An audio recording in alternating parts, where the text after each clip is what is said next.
Il y a tout juste 40 ans, la Guinée était la première colonie française d'Afrique à accéder à l'indépendance totale. Les circonstances de cette indépendance soudaine et partiellement imprévue sont particulièrement étonnantes. Ce film français, fondé sur de longs témoignages des principaux protagonistes, en retrace le déroulement avec une grande précision. À l'origine, un mouvement nationaliste, le Rassemblement démocratique africain, est créé dans toute l'Afrique occidentale française avec l'appui des communistes français. Et il y a le syndicaliste Sékou Touré, leader incontesté en Guinée, l'un des territoires les plus riches en ressources, mais les moins colonisés de la région. À la différence de son chef l'ivoirien Houphouët-Boigny, Sékou Touré, qui conserve des liens forts avec la CGT qu'il a formée, refuse le ralliement aux institutions françaises qu'opèrent les autres chefs du RDA en 1950, grâce à l'habile politique de François Mitterrand. De même, en 1958, lorsque le général de Gaulle revient au pouvoir, refuse-t-il, à l'instar du Parti communiste de Maurice Thorez, de voter oui au référendum et juge-t-il expédient d'exiger l'indépendance immédiate, sans comprendre que de Gaulle, excédé par ses manières, va effectivement la lui donner, mais en abandonnant la Guinée à son sort pour faire un exemple à destination des autres territoires. Symbole d'une nouvelle Afrique libre, Sékou Touré se retrouve ainsi héros involontaire d'une lutte de libération au départ purement radiophonique. La suite, évoquée tout à la fin du film, est évidemment moins drôle. Commencé sur le mode comique, un pépone équatorial nargue le général de Gaulle avec son communisme municipal de brousse, la banlieue rouge sous Baobab va vite se transformer, avec ses staliniens chantants et joviaux, en goulag africain, avec son encadrement totalitaire, ses meurtres, l'exil de près d'un tiers de la population, la persécution des Peuls à la fin des années 70. La tragédie de la Guinée, l'un des États les plus pauvres du continent, était hélas au bout de cet épisode au départ burlesque.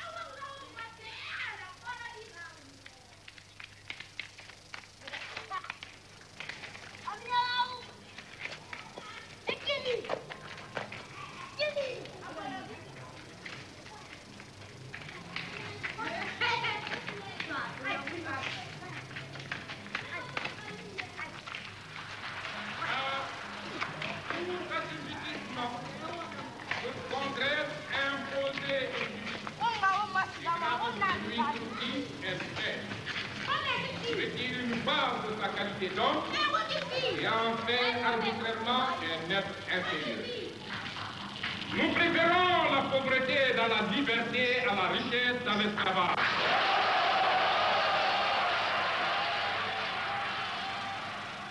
Le 25 août 58, en fin d'après-midi, l'homme qui parle s'appelle Sékou Touré. Son interlocuteur du jour, De Gaulle. C'est dans cette petite salle de l'Assemblée territoriale que leurs deux discours vont précipiter en quelques heures la fin de l'Afrique française. Ça se passe à Conakry, chef-lieu de la Guinée. Et cette année-là, une seule question traverse l'Empire, l'indépendance.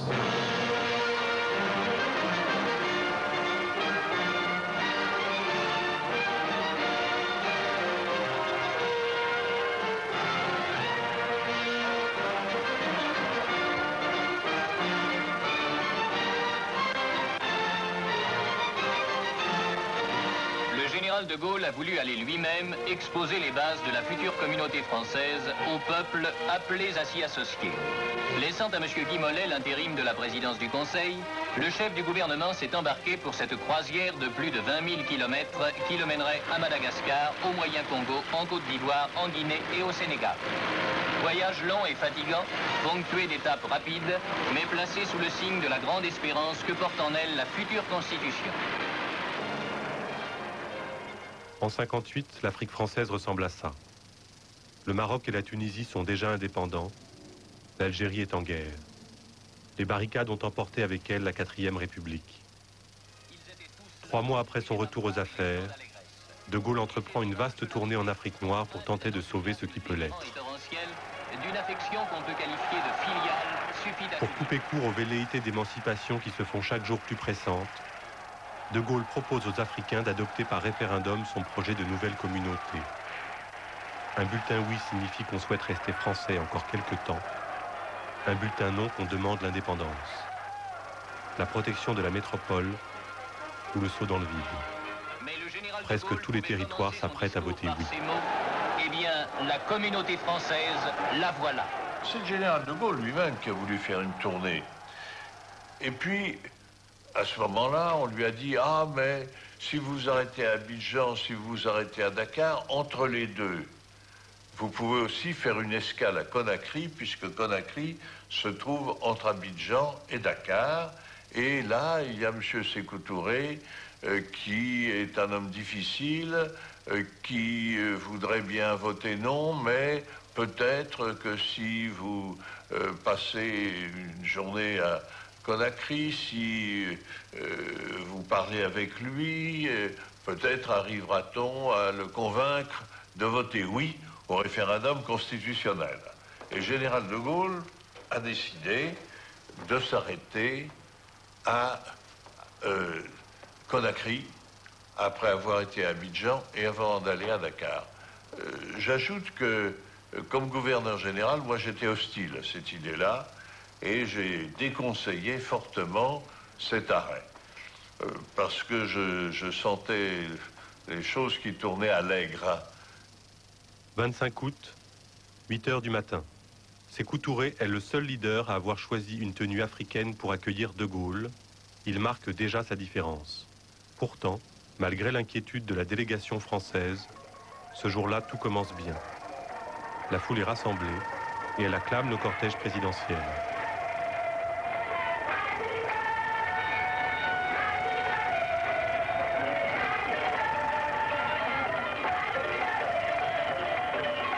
De Gaulle, c'est lui qui a pris l'initiative d'accepter que les territoires votent séparément, par oui ou par non. C'est-à-dire l'indépendance immédiate ou la communauté franco-africaine. C'est lui, personne ne l'a imposé.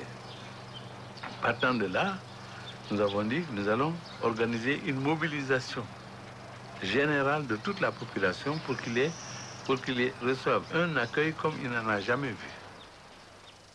De l'aéroport Batia, dont vous connaissez,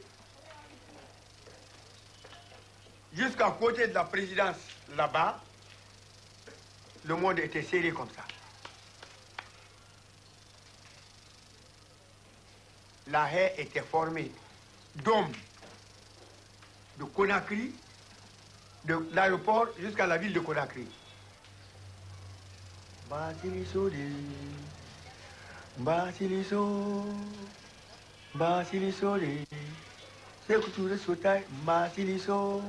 De Gaulle a bien entendu ça. Mais pour lui, il croyait que Sili c'est lui. C'est pas lui. Sili c'est Sékou Touré, c'est l'éléphant. Oui, c'était pas lui, c'est l'éléphant. L'éléphant. Avant d'être le surnom de Sékou Touré, c'est l'emblème du RDA, le parti créé 12 ans plus tôt dans les territoires français d'Afrique noire. Juste après la guerre, quand syndicats et formations politiques sont enfin autorisés dans les colonies, les premiers responsables s'organisent pour revendiquer l'égalité des droits. En Guinée, un jeune commis au prix de revient prend une place prépondérante au sein du mouvement. Sékou Touré était un ancien agent des PTT qui était communiste et qui avait suivi les écoles de cadre de la CGT, je crois, d'abord à Viroflay et ensuite à Prague. Et il était tout à fait formé, initié. Il a commencé par rassembler ces gens. Et à partir des mécontentements, il était facile de créer une unité de revendication. Je ne sais pas comment Sékou Touré avait réussi, au cours d'une élection locale, à obtenir un poste de conseiller général. Mais alors que sa population qu'il contrôlait n'était pas comptée ni comptabilisée, car c'est des gens venant d'ailleurs. Lui avait conscience de posséder dans ce milieu une autorité véritable, et c'était réel. Mais il n'était pas reconnu, c'était un peu le malfrat qu'on écarte, le turbulent, le sommeur de pagaille, que les chefs négligeaient et que l'administration traitait assez sommairement. Il avait comme représentation politique légale un poste de conseiller général sur 50 et aucun des postes de député ou de sénateur. De sorte qu'il lui était facile de se plaindre de cet état et que son mouvement s'implantant avec beaucoup de sens de l'organisation, beaucoup d'habileté, car ça, il savait faire. Il avait créé partout des cellules revendicatrices. Il est facile de rassembler, sur un mécontentement, il est toujours facile de rassembler les gens. Contrairement aux autres responsables du RDA, Sékou Touré s'est arrêté au certificat d'études. Pour s'imposer, il n'a pas le choix. Ce sera le syndicalisme et la défense du prolétariat. Pendant des années, il arpente le pays en tous sens, de meeting en manifestation, de grève en assemblée générale. Sékou Touré a mis tout le monde en grève pour défendre le code du travail, pour faire sortir le code du travail. Travail égal, salaire égal. Alors là, tous les travailleurs, ma foi, nous nous étions des crières publiques.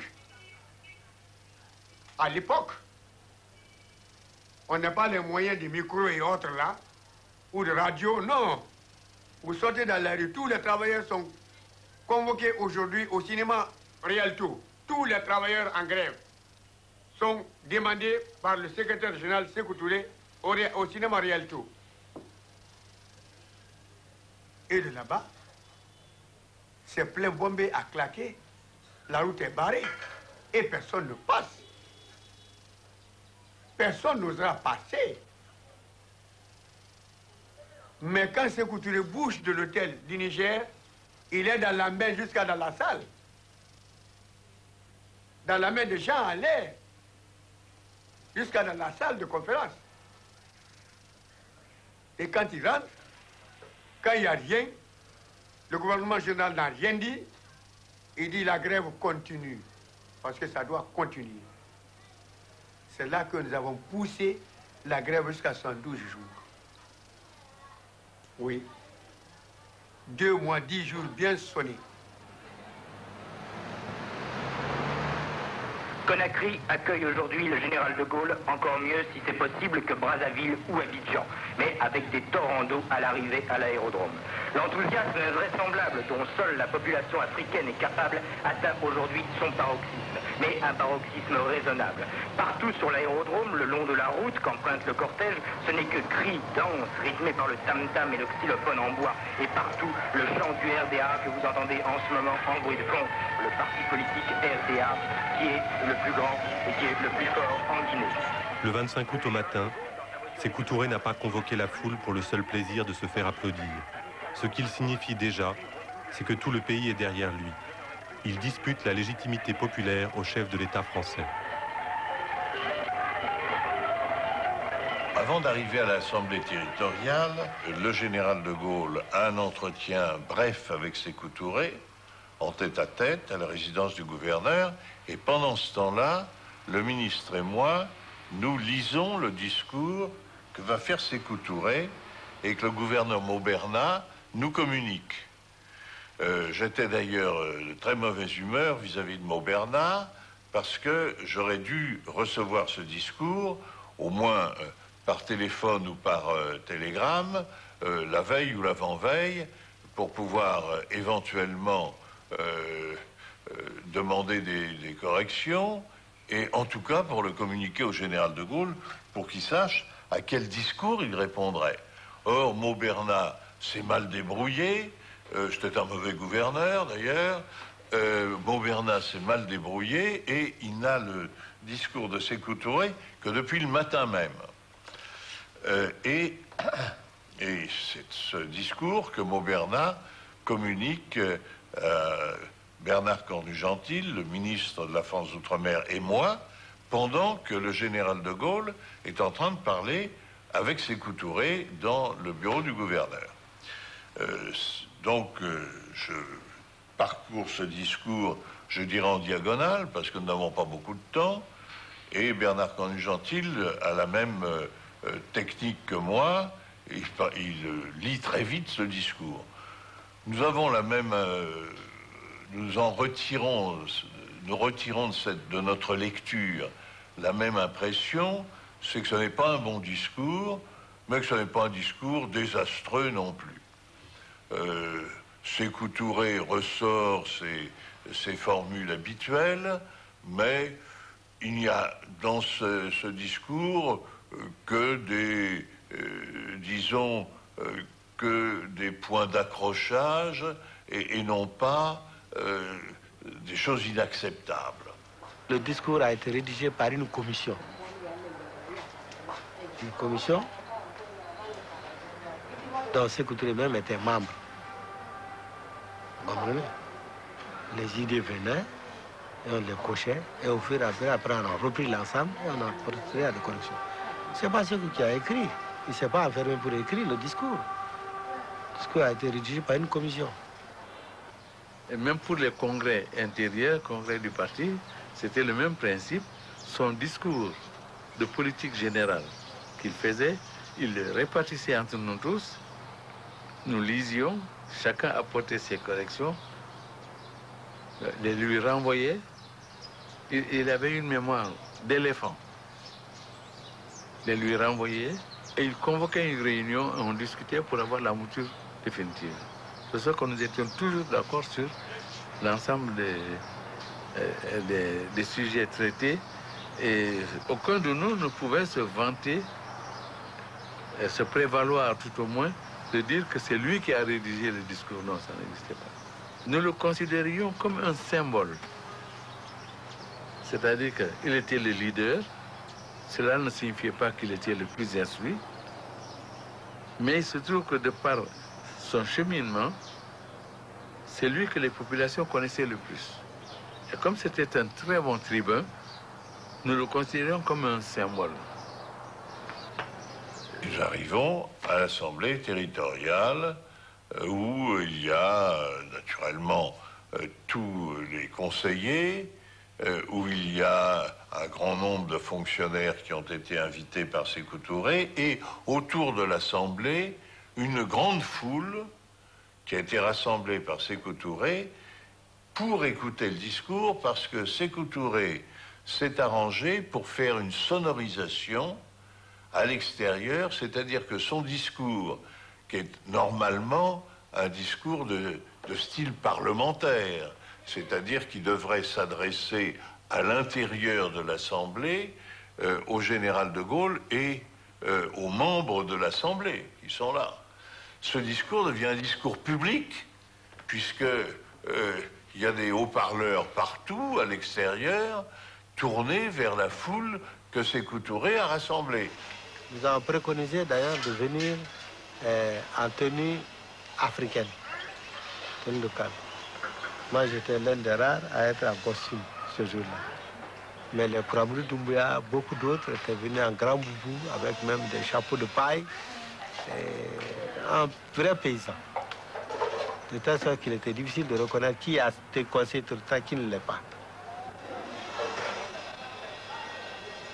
C'était en quelque sorte pour dire à De Gaulle, non seulement il y a des fonctionnaires qui sont d'accord, mais il y a aussi des paysans parmi nous qui sont d'accord. Il y a aussi des chefs traditionnels qui sont d'accord, puisqu'on s'est habillé de telle sorte qu'on ne pouvait pas dire qui n'est pas chef, qui n'est pas fonctionnaire, qui est paysan. Tout le peuple était mobilisé, motivé. Des hommes, des délégués sont venus de partout. Tous les responsables politiques à travers le pays étaient là. Tous les chefs de canton sont venus aussi. Tous les colons qui étaient dans ce pays étaient là. Planteurs, commerçants, tout le monde était là et il fallait écouter les deux hommes.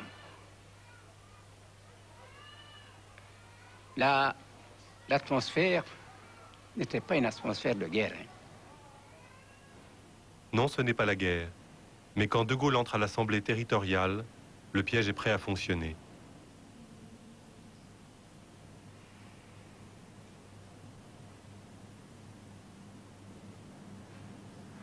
Et là, Sékou Touré se met à lire son discours sur un ton extrêmement agressif. C'est-à-dire qu'il passe en douceur, si je peux dire, la plupart des passages, et il se met à crier, même je dirais à hurler, sur les passages agressifs. Ce qui donne immédiatement au discours une tonalité très différente du texte écrit. En d'autres termes, le discours de Sékou Touré se transforme premièrement en discours public, alors que ça ne devait pas être ça du tout, et deuxièmement, je dirais, en manifestation, car il y a une véritable manifestation qui s'organise, qui est organisée par Sékou Touré autour de l'Assemblée. Il est clair que dès lors, le climat psychologique est complètement transformé. Nous avons quant à nous un premier et indispensable besoin, celui de notre dignité.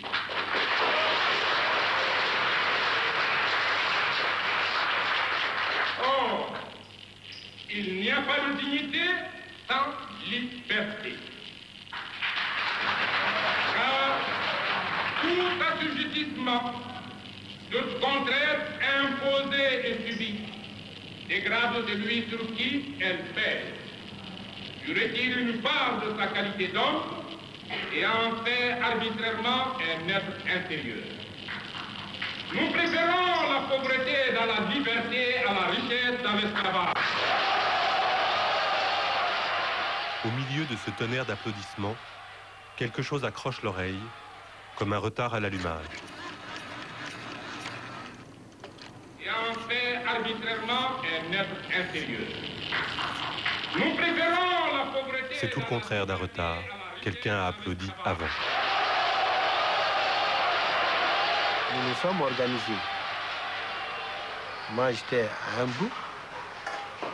J'étais d'abord d'un côté et d'autres étaient de l'autre. Et je donnais chaque fois le ton. Ce n'est pas ça qu'il fallait applaudir frénétiquement. Il fallait le faire, ou il fallait dire bravo, vive l'indépendance, vive l'honneur. Nous avons tellement applaudi, nous avons tellement approuvé le rapport sur toute la ligne que De Gaulle s'est levé, il a répondu et il a dit ce qu'il pouvait dire. Nous voyons à chaque pas que nous prenons pied sur cette terre de Guinée quelles sont les réalisations que l'œuvre commune a déjà accomplies. Et quand nous entendons les présidents de l'Assemblée et du Conseil de gouvernement de la Guinée, nous voyons bien apercevoir aussi ce que la culture, l'influence, les doctrines, la passion française a pu faire pour contribuer à révéler la qualité d'homme qui en avait naturellement. En clair, si vous êtes ce que vous êtes, si vous êtes là où vous êtes, c'est grâce à la France, grâce à son histoire et à sa culture. Effectivement, la France a contribué à l'accomplissement intellectuel et politique de Sékou Touré et ses amis, mais pas tout à fait comme De Gaulle l'entend. Moi, j'ai étudié beaucoup les écrits de Maurice Thorez, le communiste français. Ouais. Avec il y avait Maurice Thorez, il y avait Jacques Duclos. Non, pas Jacques. Jacques Duclos. Jacques Duclos. Je lisais beaucoup leurs livres là. Ouais. Maurice Thorez et Jacques Duclos. Je lisais beaucoup leurs livres. Beaucoup. Lorsque je travaillais chez Niger français. Je lisais beaucoup ce livre-là. Alors quand j'ai fini d'assimiler ça, vraiment j'étais bon dans tous les côtés. Ouais. C'est toujours la même chose. L'école française et le communisme français.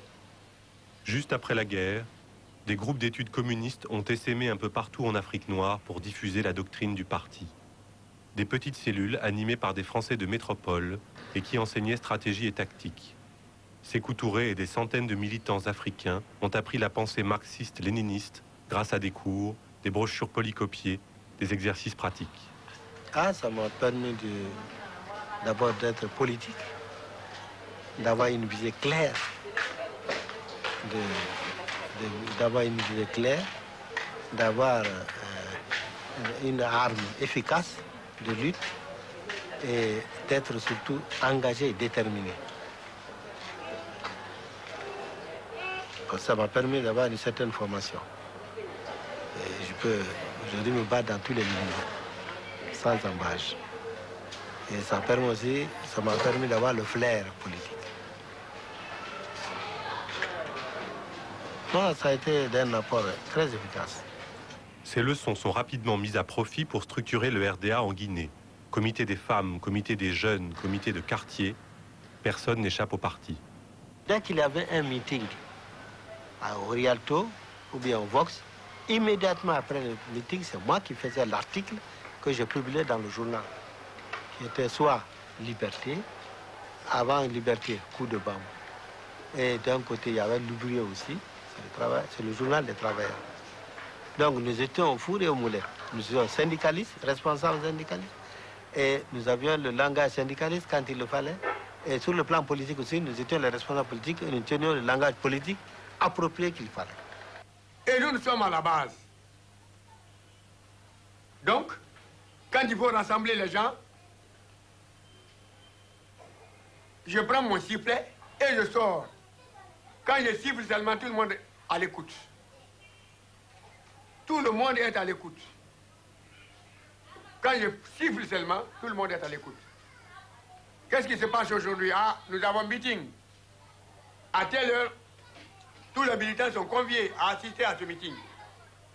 Je passe. Donc, moi, j'ai fini là-bas. Alors, du reste, maintenant, c'est pas moi qui dis ça, mais à la minute, dans 5 minutes après, tout le quartier est au courant. Tellement on avait une communication facile. Très, très facile. Très facile. C'est pour cette raison, quand vous me posez des questions, je vous dirai que ça n'a pas passé à mon insu. C'est passé en ma présence.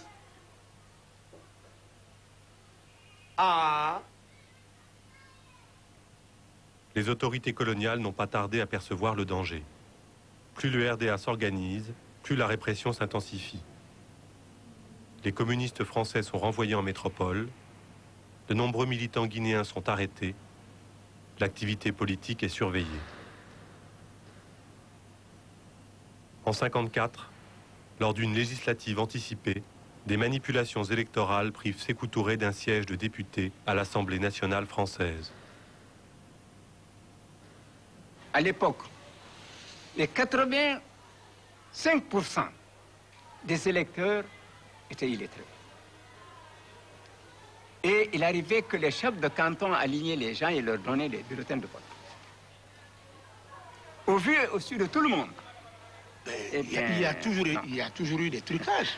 Il y a eu des trucages avant ces élections-là et après. Nous avons été truqués, mais nous n'avions pas été battus légalement.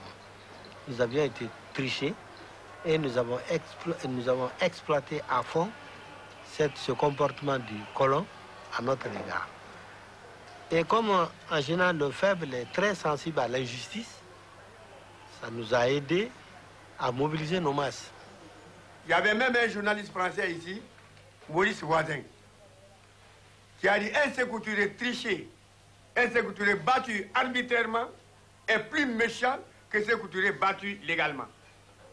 Il a mis ça dans son journal.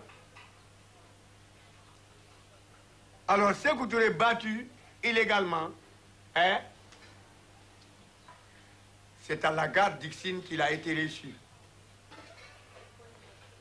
Je vais vous dire que une voiture Peugeot n'a pas eu ses quatre roues par terre. Ça a été pris dans la main des gens jusqu'à Conakry. La gare d'Ixine jusqu'à Conakry. Les femmes ont abandonné leur cuisine pour suivre le cortège jusqu'à Conakry. Et battu, c'est que tout est battu. Défait par les urnes, le RDA déplace la lutte sur un autre terrain. C'est désormais dans la rue qu'il affronte le BAG, le parti rival et minoritaire que l'administration coloniale vient pourtant de faire élire. Bilan, 60 morts, 500 blessés. nous avions raison parce que nous constituions la majorité. Et lorsque la minorité ne veut pas se soumettre, il faut passer par les moyens qu'il faut utiliser pour la soumettre. C'est ainsi que nous avons frappé dur et ça a payé. Parce que nous, on peut dire les gauchistes, nous étions pour la concrétisation du rôle de la violence dans l'histoire. Quand vous écoutez par exemple un ancien dirigeant du BAG, vous direz que nous étions pour la force, on cassait, on brûlait, on tuait, etc. Or, nous avons appris dans les ABC de la politique que la violence a un rôle déterminant dans l'histoire du parti. De mouvements politiques, nous sommes devenus partis politiques. Et là, les formes de lutte étaient plus concrètes, étaient plus éteignantes, étaient plus radicales que dans le mouvement. Le mouvement, c'est un ensemble. On tient compte de toutes les opinions possibles. Mais quand ça devient un parti, en ce moment, les formes de lutte changent et les méthodes de lutte changent. Tous avaient eu peur, finalement. Ils ont eu peur parce que le RDA s'est levé avec force et il a frappé avec force. Alors, finalement, tout est rentré dans l'ordre. Et le parti était devenu très fort parce que tous ont cherché l'adhésion du parti. Ils venaient, malgré eux, parfois nous surprendre et se mettre à notre disposition au niveau des bureaux des comités, des villages, des comités des quartiers, des comités des cantons. Ils venaient demander pardon et faire amende honorable et prêter serment comme quoi ils ne se livreraient plus à des provocations. Alors, on acceptait ce pardon et avant de les laisser sortir, on leur rasait la tête. À chacun, on leur rasait proprement la tête et on les libérait. C'est ainsi que, finalement, le pays a retrouvé le calme. L'opposition écrasée, la marche en avant se poursuit sous l'œil désormais impuissant de l'administration coloniale. En un an, Sékou Touré conquiert un siège de député au Palais Bourbon, la mairie de Conakry, et le RDA rafle 57 des 60 sièges à l'Assemblée territoriale. Enfin, le parti bénéficie d'une circonstance favorable. On est en 56 et la loi cadre Gaston Defferre vient d'accorder l'autonomie interne au territoire d'Afrique noire. Dien Bien Phu vient d'être vécu par la France. L'Algérie vient de déclarer la guerre d'indépendance. Le Maroc vient de prendre son indépendance. La Tunisie aussi, en 1956. Imnobé de l'Union camerounaise vient de décider de prendre le maquis contre l'autorité française au Cameroun. Alors, avec ce bouillonnement-là, Gaston Defferre s'est dit, il faut maintenant qu'on prenne le devant. Il faut lâcher un peu du lest. Il faut responsabiliser sous surveillance n'est-ce pas, les élus, les cadres africains chez eux. On va leur confier, eux aussi, la gestion des affaires de leur localité. Mais bien sûr, toujours dans le système strictement français. Bon, mais en leur confiant ces responsabilités-là, dans la gestion des affaires, de leurs affaires, la gestion de leurs affaires sur le territoire, on va les occuper. Et aussi, ils vont se bouffer le nez Ah, ils vont se dire, bon, quelqu'un se dira, bon, c'est moi qui dois être là. Un autre aussi dira, tu vois, ainsi, la France va se porter arbitre. Au moins entre eux, pendant ce temps, quand même, la France gagne du temps pour faire face aux grands problèmes. Mais en Guinée, le parti est plus efficace qu'ailleurs. Il met immédiatement à profit cette opportunité pour contrôler le dernier maillon qui lui manque encore, l'appareil administratif. Secrétaire général de la section, j'avais les mêmes attributions politiques et administratives sur mes militants que le commandant de cercle. Mais nous, cette attribution était collégiale. Par exemple, il y avait un comité directeur de 17 membres. Un secrétaire général, un secrétaire politique comme lui, les secrétaires politiques aujourd'hui du PDG-RDA, un secrétaire administratif de ceci et de cela, secrétaire à l'économie, secrétaire à la propagande, secrétaire à l'organisation, secrétaire à la discipline. Alors, cette organisation était tellement bien charpentée que lorsque on envoyait la commission dans un village qui est situé à 60, 70, 80 km du chef-lieu du cercle, pour dire il y a une délégation du parti qui arrive tel jour, on était mieux reçu que le commandant de cercle. L'administrateur colonial n'avait plus la même mise sur les masses populaires. Il était coupé. Donc ces mots d'ordre ne passaient plus, c'était les nôtres qui passaient. Et cela a été d'un facteur très positif dans notre prise de position en faveur du non du 28 septembre. Parce que toutes les conditions objectives et subjectives étaient réunies. Les dispositions de la loi 4 progressiste, nous avons exploité au maximum, nous l'avons bidé, il ne restait plus rien et il faut continuer à marcher. Nous ne savions plus où aller. Qu'est-ce qu'il faut faire? Il faut donc trouver quelque chose. Il faut prendre l'indépendance qui va nous permettre de contrôler la monnaie, la justice, l'enseignement supérieur et les télécommunications, etc., etc. C'est ce qui nous a amenés obligatoirement à prendre l'indépendance. Voilà le but de la journée du 25 août, de la bonne réception à l'aéroport et de la mise en scène à l'Assemblée territoriale.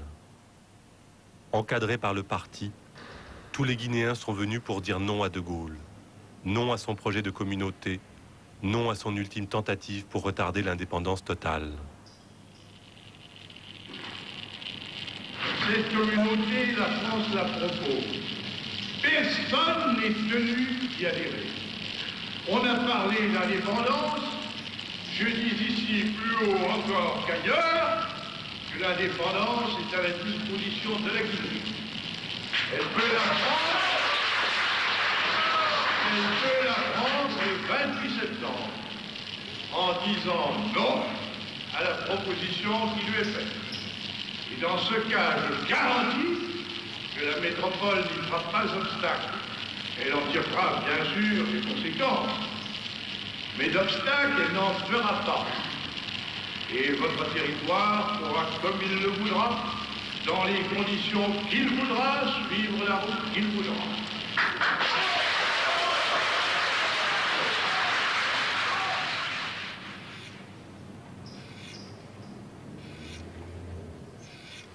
On était un peu déboussolés. C'est-à-dire que nous ne pensions pas que sa réaction serait aussi spontanée. Il faut le dire franchement, nous étions un peu étonnés, surpris. Surtout qu'il y avait un certain nombre de choses qui étaient prévues pour la soirée, il a fait tout supprimer, etc. Donc, nous pensions qu'il allait comprendre que c'est lui qui a posé le problème. Nous avons répondu à son problème. Maintenant, c'est l'ambiance peut-être qu'il n'a pas admis cela. alors qu'il avait été bien reçu toute la soirée, depuis l'aéroport Bessia jusqu'à Conakry, qu'on vient lui tenir un langage comme ça, il faut connaître son caractère aussi. C'est un chef militaire auquel on obéissait toujours et qui, pour une fois, trouve en face de lui une personne qui dit non. Je ne dirais pas qu'il est en colère, mais il a été blessé. Il a considéré qu'il était l'objet d'une sorte d'injure de la part de Sékou Touré et que par conséquent, il doit répondre d'une façon extrêmement ferme et catégorique. C'est ce qui se passe. Donc Sékou Touré reçoit la réplique du général de Gaulle en pleine figure. Il est vraisemblable qu'il ne s'attendait pas, lui non plus, à une réplique comme celle-là. Oh, nous avons fait ça sciemment, parce que nous semblions déjà les sentiments d'orgueil de Gaulle. Nous avons exploité ce sentiment d'orgueil. Il y avait deux personnalités en présence, Sékou Touré, qui a la dignité à fleur de peau, et De Gaulle aussi qui a les mêmes sentiments. De Gaulle est patriote, Sékou Touré aussi l'était. Nous avons rédigé le discours exprès pour pousser à De Gaulle à prendre une position sur laquelle il ne reviendrait pas. Et nous avons atteint cet objectif. Le mot, vous pouvez voter, vous pouvez prendre l'indépendance le 28 septembre en votant non, a été plus applaudi que le discours du président Sékou Touré. Voyez-vous? Et j'étais à côté des colons qui, en désespoir de colons, disaient oui, voilà, c'est comme ça qu'un homme doit parler, parlant de De Gaulle. Ils l'ont dit, c'est vrai. Et vous, vous étiez dans la salle? Non. Nous n'étions pas dans la salle. Ils étaient dans les masses la pour sécurité, savoir ce que nous pensions et ce que nous faisions. La rumeur, les renseignements. Je vous dis, ça, c'est pas dans la salle. Leur travail, c'est dans les masses. Écoutez, être tout œil, tout oreille. Il fallait suivre tous les mouvements à l'époque. Mais la cause était déjà perdue, ça c'est vrai. Et les colons le savaient. Ah bah.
Ce jour-là, c'est un mot d'ordre. Ouessataoui, notre convention. Ouessataoui en Soussou, c'est notre convention. Dans tous les bureaux de vote. Ouessataoui. Notre convention, c'est de prendre non et laisser oui. C'est là. Mais c'était calme. Il n'y avait rien, il n'y avait pas de mouvement, rien. Chacun partait voter tranquillement et rentrait chez lui. Rien. Il n'y avait pas de bagarre, il n'y avait pas d'injure, il n'y avait rien. On dirait qu'on partait au marché. On va, on paye, on revient, c'est tout. Ah ouais. Il y avait le bulletin non ici, le bulletin oui. Et publiquement, il y en a même qui ne prenaient même pas la peine de prendre les deux bulletins pour aller dans les... Non, ils ont dit, bon, écoutez, comme c'est ça là qui fait l'indépendance, ils prennent le bulletin, carrément, ils mettent là-dedans. Voilà. Tout le reste de l'Afrique occidentale et toute l'Afrique équatoriale vote oui. C'est-à-dire que la Guinée se trouve toute seule ayant voté non. Et alors, dès le lendemain matin, la Guinée devient indépendante. Le général de Gaulle dit qu'elle a fait sécession. C'est une sécession qui aboutit à l'indépendance pure et simple. Et l'application se fait très très vite. J'envoie un gouverneur de Dakar, un gouverneur qui est l'inspecteur général des affaires administratives, M. Violaxi, un Corse qui est très habile, qui connaît très très bien son métier et qui va à Conakry démonter toute l'administration française. C'est sa seule mission, c'est de démonter toute notre administration. C'est-à-dire renvoyer tous les fonctionnaires français sur Dakar ou dans des autres destinations que je lui indique. Et cela se fait très très vite. Naturellement, l'armée part tout de suite, l'administration part tout de suite. Sékou Touré se plaint d'ailleurs de cette rapidité, ce qui est quand même un peu absurde. Il voulait l'indépendance, il l'a. Même les cadres français qui étaient là au poste de télécommunication sont partis avec tous les schémas. Donc nous nous trouvions là devant un central téléphonique, ne connaissant pas, n'ayant pas la nomenclature des pièces détachées, n'ayant pas les schémas du réseau souterrain ou aérien, à l'énergie c'était pareil, etc., etc. Des archives enlevées. À l'époque, j'avais une caméra derrière moi, de mon bureau. J'habitais à côté du... J'avais mon bureau juste à côté du palais du gouverneur. Bon, ben, j'avais filmé des agents qui cassaient la vaisselle dans la cour du palais du gouverneur.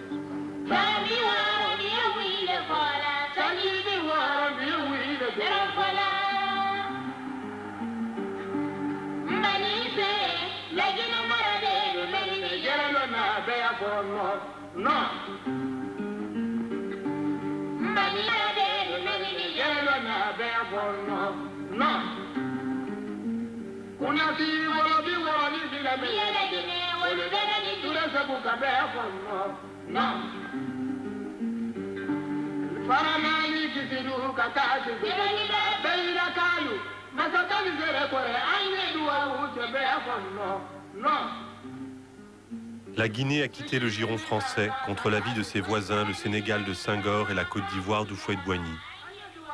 La brèche est ouverte. Quand nous avons voté non, nous avons été admis à l'ONU. À partir de l'ONU, nous avons mené beaucoup d'actions. Et les autres cadres du RDA, dont Houphouët lui-même, étaient très gênés. Quand nous nous rencontrions à New York ou alors à Astoria, par exemple, où on le mettait de côté pour que le chef d'État Sékou Touré passe. C'est ainsi d'ailleurs que Houphouët a été le premier à dire à De Gaulle vraiment que la communauté est dépassée. Parce que nous, on commençait à avoir des relations un peu partout, que ce soit à l'Est, que ce soit dans les pays africains. Et quand ils venaient, quand nous avions envoyé déjà des stagiaires comme pilotes et autres, alors quand ils voyaient des avions pilotés par des nègres, c'est le cas de dire, ça faisait quelque chose. Et du point de vue information, radio, eh bien, dans les langues nationales, nous y allions. C'est ce que la population... C'était intenable. On ne pouvait pas... Aucun chef d'État ne pouvait... Chef de gouvernement de l'époque ne pouvait contourner l'indépendance totale. Foccart a essayé de monter une opération pour renverser Sékou Touré dans le courant de l'année 1959-60. Et c'est après l'indépendance de la Guinée que Foccart et les services secrets français ont commencé à monter ce coup qui a été un ratage complet. L'opération n'a pas marché parce qu'elle a été décelée à l'avance par Sékou Touré et que par conséquent, elle a été démontée. Il n'y a pas eu de tentative réelle. Il y a eu une préparation, mais une préparation qui n'a pas abouti à une tentative de coup d'État. De putsch. Quel était le but précis de l'opération? Ah ben, dans l'esprit de Foccart, c'était de faire sauter Sékou Touré. C'est évident. L'ambition de la Guinée était d'être le champion de l'indépendance de l'Afrique. Nous avons dit et nous avons répété. Nous avons dit, tant qu'il reste un morceau, un terrain africain dans les mains d'un colonisateur, la Guinée n'est pas libre. Notre option, c'était ça. C'est pour cette raison que nous avons dit que nous préférons la liberté dans la pauvreté qu'à l'opulence dans l'esclavage. Ouais.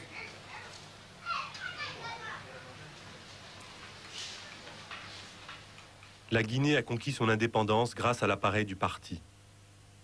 Et la logique de cette machine de guerre va jusqu'à son terme. Le quadrillage systématique du pays se renforce, arrestations et exécutions se multiplient. Au sommet de l'État, Sékou Touré devient le responsable suprême de la révolution.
Samedi,